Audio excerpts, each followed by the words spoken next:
All right, and welcome back to another mini episode during Quakecon 2015, and we got douches behind us.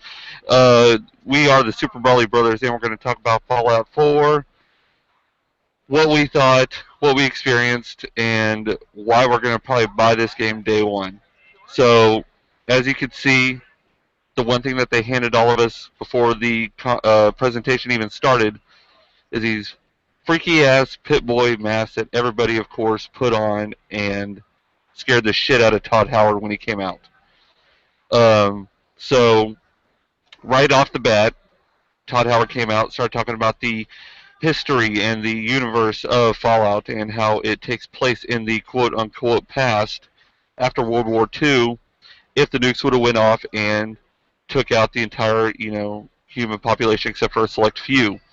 Those select few then would be placed into the vaults, as we all know, or at least some of us. I don't know much about this universe. And then you pretty much grow up and you escape, or not escape, but you leave the vault.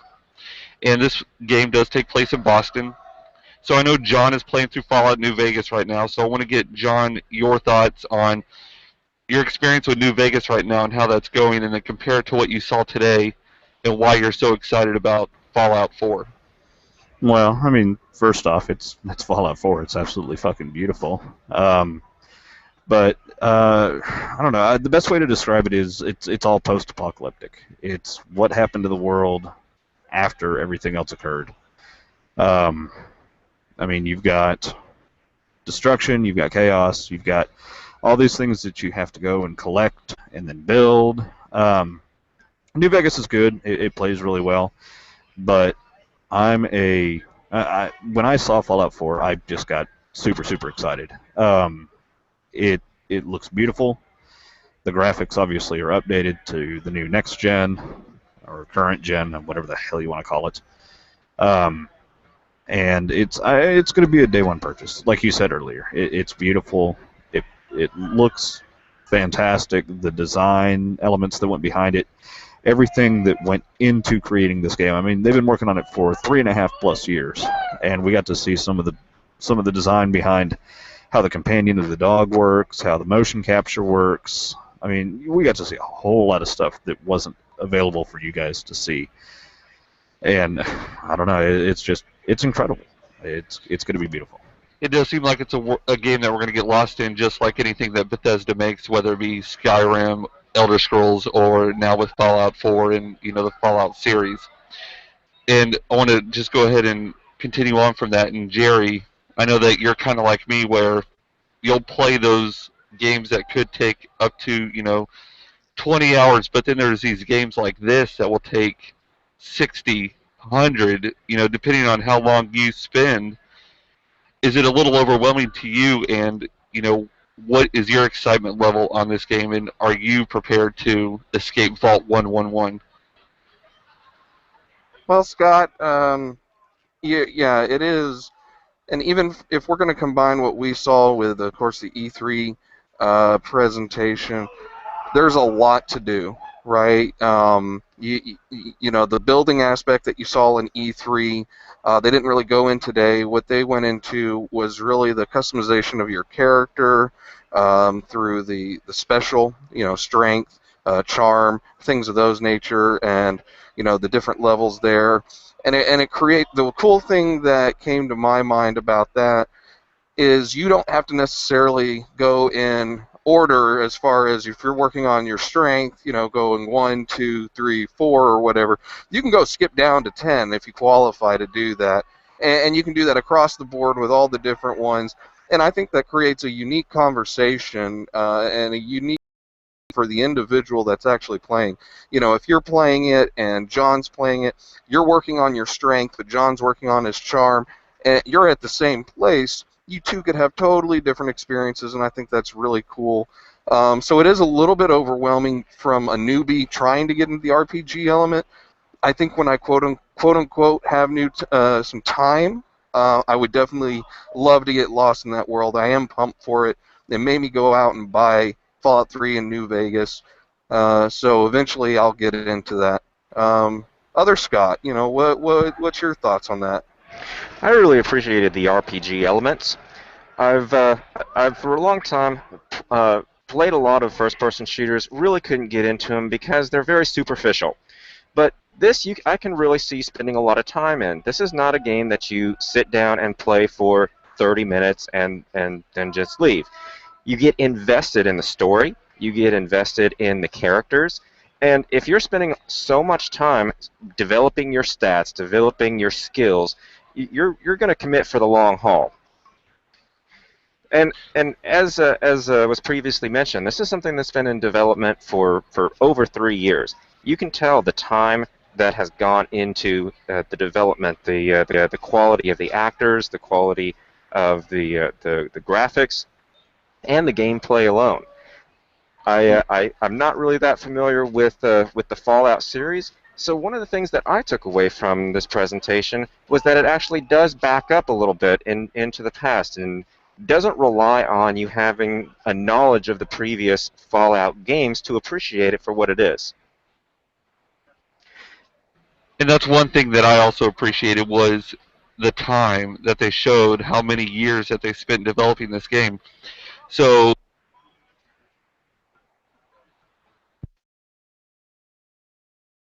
I do believe that we've lost Scott.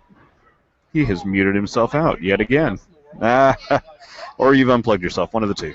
But yes, kind of like what Scott was saying, it's had a lot of time for development. The graphics are nice. The story is nice. I mean, the story is laid out. It's laid out very well. All the little sidebars that you can do, the side missions, etc., etc. It's all there. It's all laid out, and like that was said earlier, you're not going to have the same experience that somebody else is going to have when they're playing the game. It's going to be unique for everybody. Even if you were playing right beside somebody, it's going to be unique. Anybody that has spent any time in RPGs knows that to build a character, to invest in certain stats, you have a decision to make. You could put 10 in strength, you can put 10 in charisma, or you can spread it out and be and have none of the strengths, but all of the weaknesses of a particular class. am I back? You're back. Hey, All right, Scott. I'm back. God damn it. Anyways, the time was what I really appreciated. I know that you guys briefly talked about that, but the way that Todd started out the whole presentation was the detail that they spent making these characters and the facial animations and how they, showed a clip of these real life actors doing a scene in the game and then replaying that in the actual gameplay to show you the emotion is so much more detailed in the game as opposed to watching these actors. And granted, they did give great performances, but the dog, Mr. Handy and Dog Meat, and that was really cool how he went into detail, like John, you were talking about earlier with Mr. Handy and how yes, you can see how he's built from an exterior, but they actually spent time to build the parts inside the machine so that if Mr. Handy gets blown up, you will see parts inside that you cannot see from the outside fly apart, get broken, shattered, whatever. And then they talked about with dog meat, they actually had a real life canine. I forgot the breed. Sorry, I don't know much about dogs. German Shepherd. Thank Yeah. you. And they actually had Beautiful this dog. German Shepherd. Definitely, I forgot her name, unfortunately, but River. River. They had her in the office walking around doing average things that a dog would do, and they would capture these moments so that when you're playing the game, and I felt this in a way that the dog reacted just like a normal dog would, and whether it be a unknown sound or a sense of tension, and the dog's going to start growling at a specific area, or you tell the dog, hey, go check out that. And we lost him again. As long as we're completely gone. talking about companions, whether it's the dog or the robot or other folks that you meet along the way, I thought that was a really interesting aspect to this game. These aren't just non-player characters that accompany you. You become emotionally invested in each of these characters to the point where, as you're playing along, they talked a little bit about decisions that you could make. You could have a romantic relationship with one of these characters if you wanted to. Yeah, and the other thing that comes to the table, you've got those four companions, one dog, one robot, two human, and you can choose which one's with you after you've met them and everything like that. But you can also choose to do the game alone, and I think that's another thing that adds to the uniqueness of this game and the replayability and just the vast conversations that could come from this. Agreed. And in Fallout New Vegas, you can have companions as well. So this isn't something that's completely new, at least to me in the gameplay that I've had. I've got a guy that I was working with, and I've turned him into my sniper. So he runs a support assault role in my game, and I can have him follow me around locations. And you can either just miss him, you can have him carry inventory, and I'm sure that they're going to carry that forward into the new companions. But yeah, I really like the companion systems. Very cool. Any final thoughts about the enemies that we saw? The ghouls are nothing unusual. The ghouls were in New Vegas as well, so it's kind of nice to see them come back.